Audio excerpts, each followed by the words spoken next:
আমি সেই মেয়েটি, আমি সেই মেয়েটি, সেই মেয়ে যা জন্মের সময় কোনো শাঁখ বাজেনি, জন্ম থেকেই যে জ্যোতিষীর ছকে বন্দী, যার লগ্ন রাশি রাহু কেতুর দিশা খোঁজা হয়েছে, না, তার নিজের জন্য নয়, তার পিতার জন্য, তার ভাইয়ের জন্য, তার স্বামীর জন্য, তার পুত্রের জন্য। কিন্তু যার গর্ভ থেকে আমার জন্ম, সেই মায়ের কথা বলেনি কেউ। আমি সেই মেয়েটি, সেই মেয়েটি যে জন্ম থেকেই বিবাহের জন্য বলি প্রদত্ত, যার বাইরের চেহারা, চোখ, নাক, মুখ, ত্বক, চুল, রং নেই দর কষাকষি।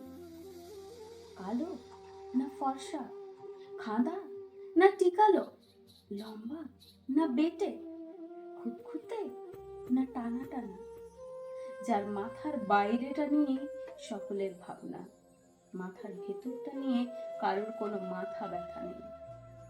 আমি সেই মেয়েটি যে ছোটবেলা থেকেই শুনেছে জোরে জোরে কথা বলতে নেই, ছুটতে নেই, চেঁচাতে নেই, হাসতে নেই, এমনকি কাঁদলেও লুকিয়ে লুকিয়ে। আমি সেই মেয়েটি যাকে বলতে নেই খিদে পেয়েছে, ঘুম পেয়েছে, ইচ্ছে করছে না, ক্লান্তি লাগছে, আর পারছি না, আর পারছি না। আমি সেই মেয়েটি খেলার জন্য যার হাতে তুলে দেওয়া হয়েছে পুতুল, পুতুলের আদল পাবার জন্য, পুতুলের সংসার বানাবার জন্য। আমি সেই মেয়েটি যে গত কোনো শতাব্দীতে 5 বছর বয়সে মালা দিয়েছে গঙ্গা যাত্রীর গলায়, কুলীন ব্রাহ্মণের 365তম স্ত্রীর অন্যতমা হয়ে স্বামীর গর্ভে হয়েছি গর্ভিণী।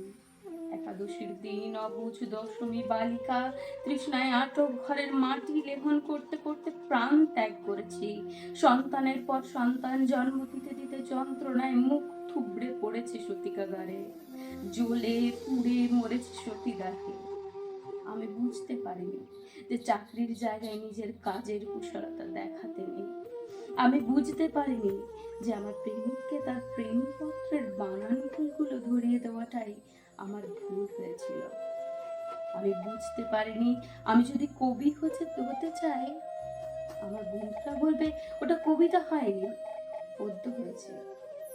আমি বুঝতে পারিনি যে বিংশ শতাব্দীর শেষ সীমানায় এসে দাঁড়িয়েও এই পুরুষ শাসিত সমাজ বুদ্ধিমতীদের জন্য অপ্রস্তুত।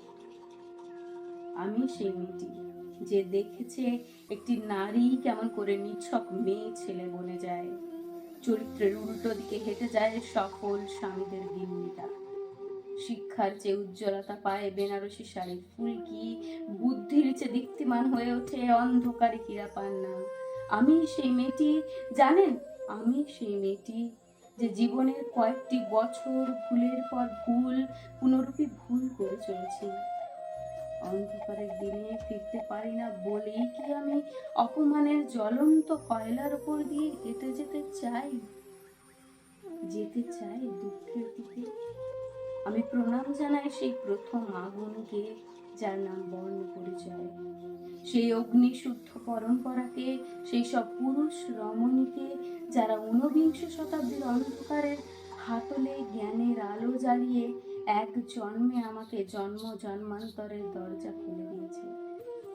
আমি আজ প্রেমের জন্য ফেলে যাচ্ছি আরাম, শোকার্জিত সাকান্নের জন্য ফেলে যাচ্ছি কৃতদাসের চর্বচস্য, জেগে থাকার জন্য ফেলে যাচ্ছি ভাত ঘুম, যন্ত্রণার জন্য ফেলে যাচ্ছি সুখ, জ্ঞানের জন্য ফেলে যাচ্ছি অন্ধতা, আনন্দের জন্য ফেলে যাচ্ছি সাফল্য, অমৃতের জন্য ঐশ্বর্য। আমার হাতে জ্বলছে দিশারির শিক্ষার মহান আগুন। আমি সেই মেয়েটি, আপনারা নিজের দর্পণে দেখে আমাকে চিনুন, আমাকে চিনুন, আমাকে চিনুন।